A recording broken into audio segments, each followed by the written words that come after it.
প্রিয় ছাত্রছাত্রীরা, আমি সোমা চক্রবর্তী চলে আসলাম একটি নতুন ভিডিও নিয়ে। আজকে আমি পড়াবো পরিবেশ, পঞ্চম শ্রেণীর পরিবেশের আমাদের পরিবেশ বইটি। আমাদের পরিবেশ বইটির 3 ও 4 পাতাতে যেই প্রশ্নগুলো তোমাদের পরীক্ষায় আসবে, আমি সেগুলো নিয়ে আজকে আলোচনা করব। এই প্রশ্নগুলো তোমরা যদি ভালো করে তৈরি করতে পারো, প্রথম পরীক্ষায় তোমরা কিন্তু একদম পুরো নম্বর পাবে। তোমরা শুধু আমার প্রশ্নগুলোকে ফলো করো আর বাড়িতে মুখস্থ করবে লিখে লিখে। দেখো, আজকে আমরা যে পড়ব চ্যাপ্টারটার নাম হচ্ছে ত্বকের ওপর নিচ। ত্বকের ওপর নিচ, এটা হচ্ছে 3 পাতাতে আছে। তোমরা তো জানোই যে এটা গল্পের মতো করে আগে পড়তে হবে। এর মধ্যে থেকে কি কি কোশ্চেন হবে, কি কি পরীক্ষায় আসবে, সেটা আমি তোমাদের দিয়ে দিচ্ছি।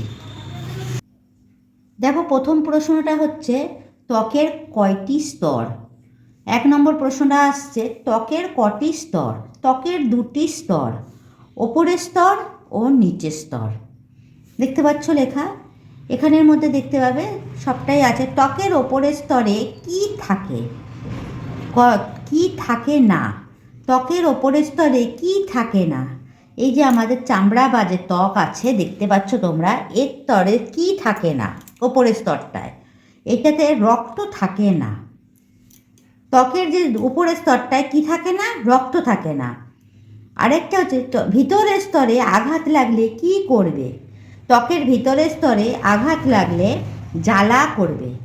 ওপরের স্তরে লাগলে কিন্তু কিছু হবে না, ভেতরের স্তরে কিন্তু লাগলে জ্বালা করবে।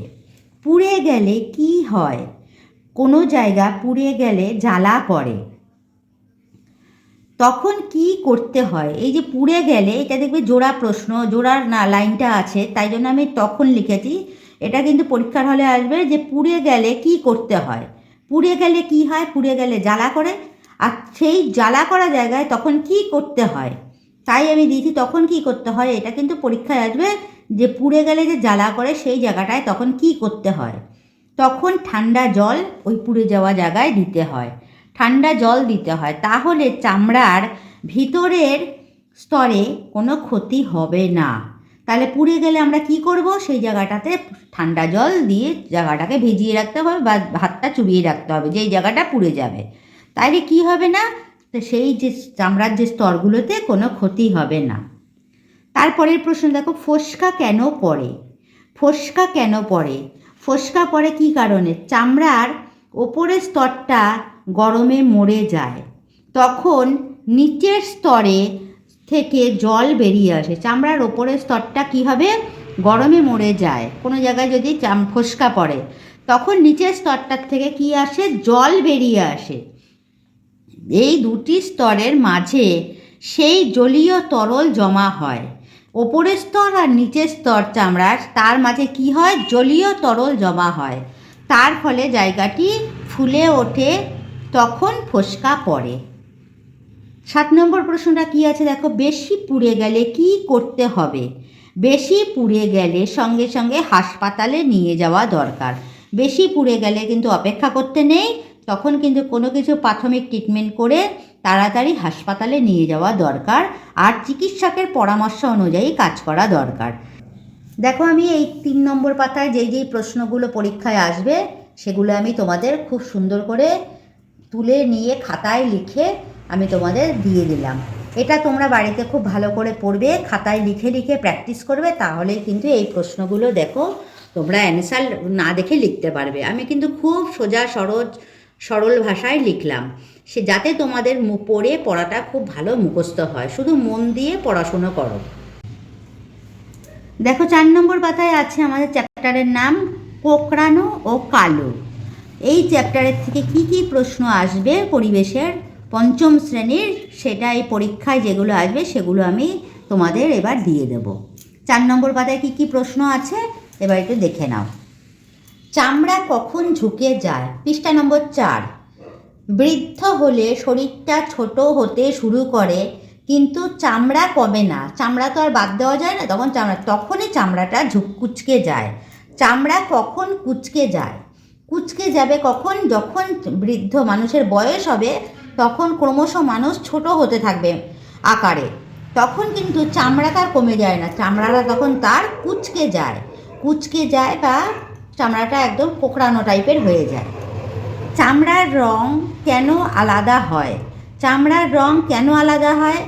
মেলানিন নামে একটি রঞ্জক পদার্থের জন্য চামড়ার রং আলাদা হয়। অর্থাৎ চামড়ার রং আলাদা বলতে কারোর চামড়া দেখবে কালো একটু, কারোর চামড়া একটু ফর্সা, কারোর একটু শ্যামলা। সেই চামড়ার রংটা কখন আলাদা হচ্ছে? এই মেলানিন নামক একটা পদার্থ, রঞ্জক পদার্থ আমাদের শরীরে থাকে, তার জন্য চামড়ার রং আলাদা হয়। মেলানিন কি উপকার করে? মেলানিন সূর্যের ক্ষতিকর অতি বেগুনি রশ্মি শুষে নিয়ে ত্বকের ক্যান্সার আটকায়। এটা দেখবে এই 4 নম্বর চ্যাপ্টার পাতাতে যা আছে ওটা পড়লেই তোমরা পেয়ে যাবে। এখানে সমস্তটা লেখা আছে, তার থেকে আমি প্রশ্ন তৈরি করে দিয়েছি, তার থেকে দেখো প্রশ্ন তৈরি করে দিয়েছি। তাহলে মেলানিন আমাদের কী উপকার করে? মেলানিন সূর্যের যে ক্ষতিকর অতি বেগুনি রশ্মি শুষে নিয়ে ত্বকের যে ক্যান্সার সেটা আমাদের আটকায়। মেলানিনের জন্য ত্বকের ক্যান্সার আটকায়। অতি বেগুনি রশ্মি কী করে? অতি বেগুনি রশ্মি ত্বকের ক্যান্সার ঘটায়। বেগুনি রশ্মি, সূর্যের বেগুনি রশ্মি ক্যান্সার ঘটায়, আর মেলানিন এই ক্যান্সারটাকে আটকাচ্ছে। দেখো দুটো প্রশ্ন কিন্তু দুরকম, তাই কিন্তু খুব মনোযোগ দিয়ে সবাই কিন্তু পড়বে। তাহলে সূর্যের বেগুনি রশ্মি আমাদের কি ক্ষতি করছে? ত্বকের ক্যান্সার ঘটাচ্ছে। আচ্ছা, 12 নম্বর প্রশ্নে আসো। রোগের বিরুদ্ধে কোন চামড়া বেশি লড়াই করতে পারে? কালো চামড়া। রোগের বিরুদ্ধে কোন চামড়া বেশি লড়াই করতে পারে? কালো চামড়া।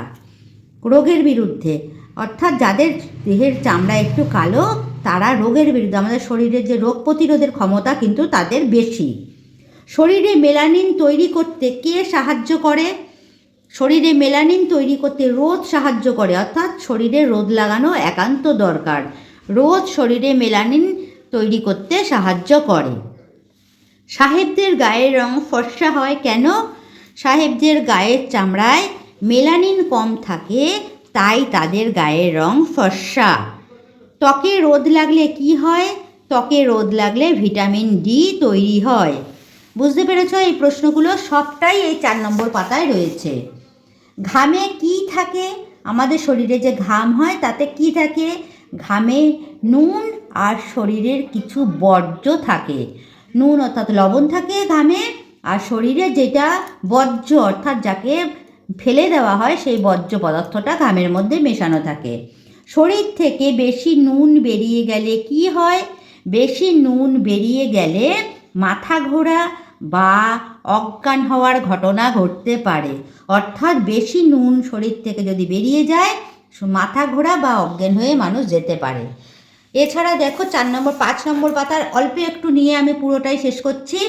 কালো মানুষের লড়াইয়ের সম্মানের জন্য লড়াই করেছেন এমন 2 জন নেতার নাম লেখো। এখানে লেখা আছে কালো চামড়ার যারা মানুষ তাদের সম্মানের জন্য লড়াই করেছেন কে কে? তারা হচ্ছে Nelson Mandela, Mahatma Gandhi, Martin Luther king. এর 3 জন, যে কোনো 2 জন নেতার নাম তোমরা লিখবে। আমি 3 জনই লিখে দিয়েছি, তোমরা যে কোনো 2 জন বলুক 3 জন বলুক যা বলবে তাই লিখবে। কালো চামড়ার মানুষ অর্থাৎ দক্ষিণ আফ্রিকার দেখবে নেলসন ম্যান্ডেলা, দক্ষিণ আফ্রিকার ওখানকার মানুষের চামড়ার রং কালো। সেই সব মানুষের সম্মানের জন্য তিনি অনেক লড়াই করে তাদের সম্মান দিয়েছেন। তাদের মধ্যে একজন নেলসন ম্যান্ডেলা, মহাত্মা গান্ধী, সেটা আমাদের ভারতের মানুষ উনি, আরেকজন হচ্ছে মার্টিন লুথার কিং। এই 3 জন মানুষ কালো মানুষের সম্মানের জন্য লড়াই করেছেন। এই প্রশ্নগুলো তোমরা খুব ভালো করে যদি করতে পারো তাহলে কিন্তু তোমরা খুব ভালো ফল পরীক্ষায় পাবে। আমি যে তোমাদের পরিবেশের প্রশ্নগুলো নিয়ে আলোচনা করলাম বা প্রশ্নগুলো বললাম সেগুলো খুব ভালো করে বাড়িতে খাতায় লিখে লিখে প্র্যাকটিস করো, তাহলে দেখবে খুব ভালো নাম্বার পাবে প্রথম পরীক্ষায়। আর কোনো বানান যেন ভুল না যায়, প্রত্যেকটা প্রশ্ন ভালো করে খাতায় সব লিখে নাও, তারপরে সব মুখস্থ করে না দেখে লেখো। যদি কোনো অসুবিধা হয় কমেন্ট সেকশানে এসে আমাকে জানাও, আমি যথাযথ উত্তর দেওয়ার চেষ্টা করব। যদি চ্যানেলটিকে ভালো লাগে সাবস্ক্রাইব করো, লাইক শেয়ার কমেন্ট করে এগিয়ে নিয়ে যাও।